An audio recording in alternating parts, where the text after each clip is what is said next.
first paradigm traces back to Hugo Grotius, famed 17th century humanist, who founded the dominant framework of thinking on laws of war.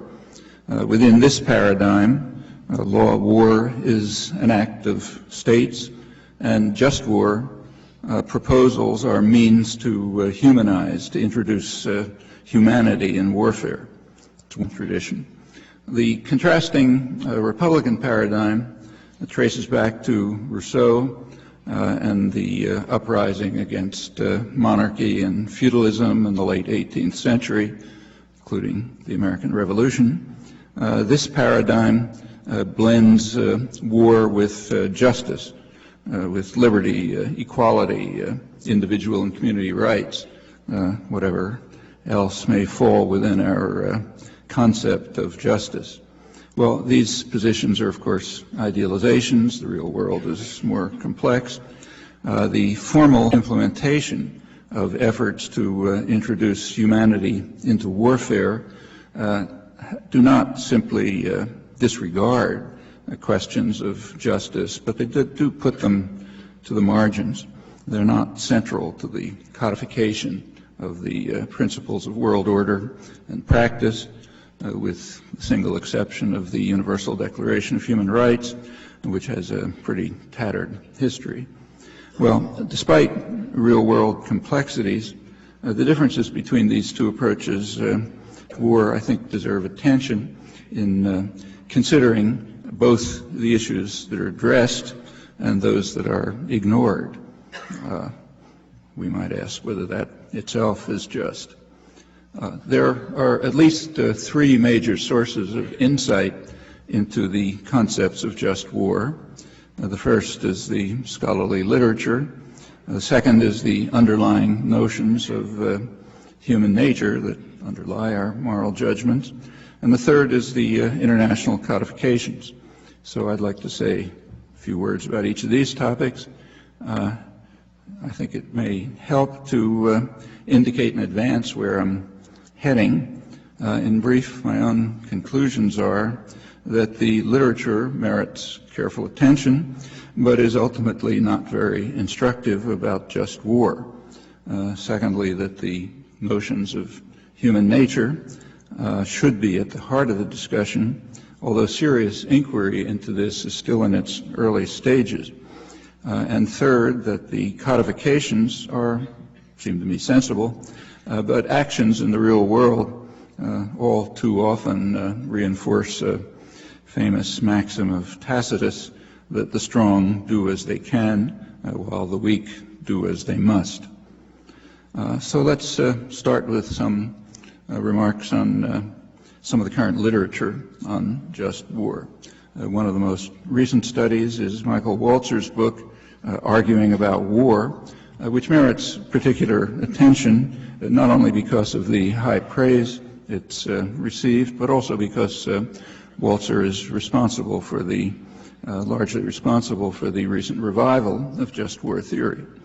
The strengths, I think the book reveals both the strengths and the weaknesses of just war theory.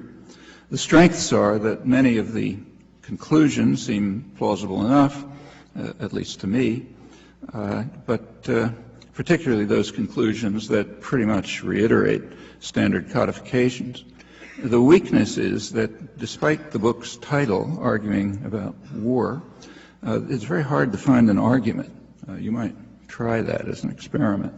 More accurately, while arguments are sometimes detectable, they rely crucially on such premises as seems to me entirely justified, or I believe, or no doubt.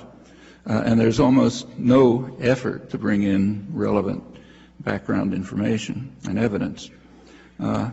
Walzer gives two paradigm examples, in which case he simply asserts that the wars are just, in fact so obviously just that argument is unnecessary.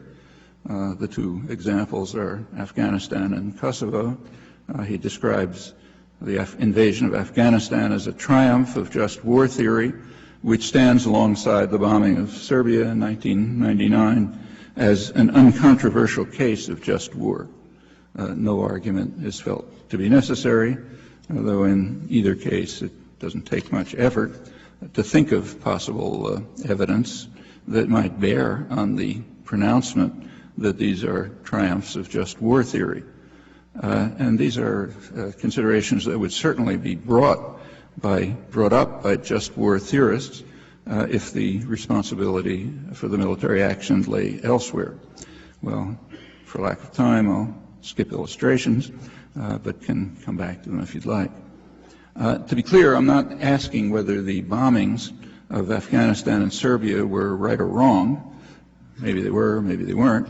I'm asking a different question, namely, what does just war theory have to say about it?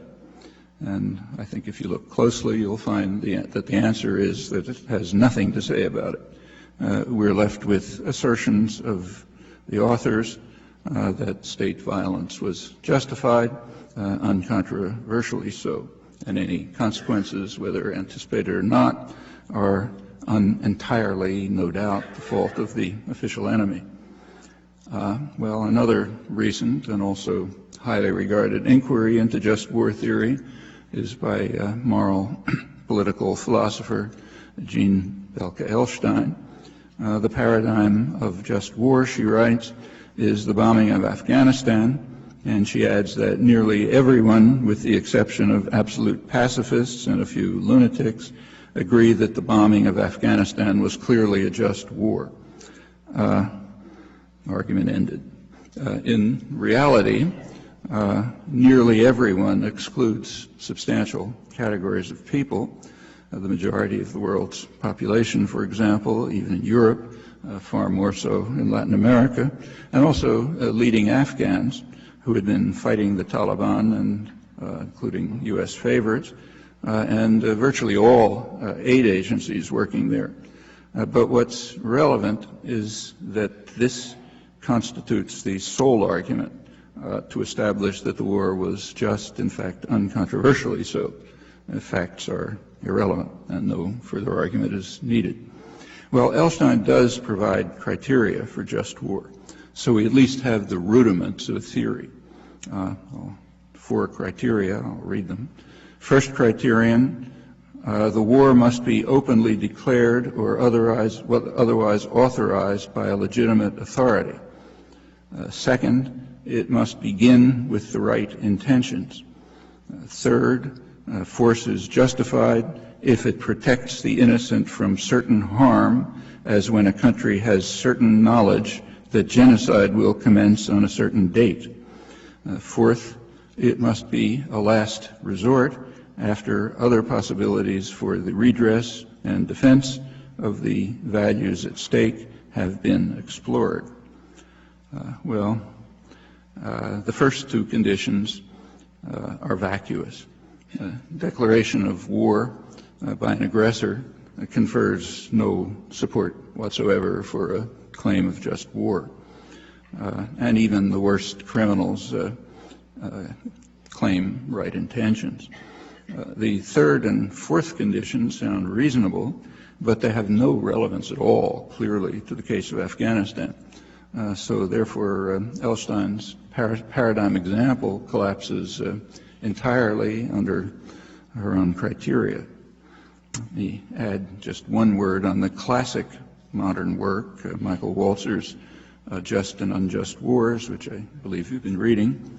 My personal judgment is that his conclusions are generally very reasonable, also pretty much in accord with the conventional reading of the United Nations Charter.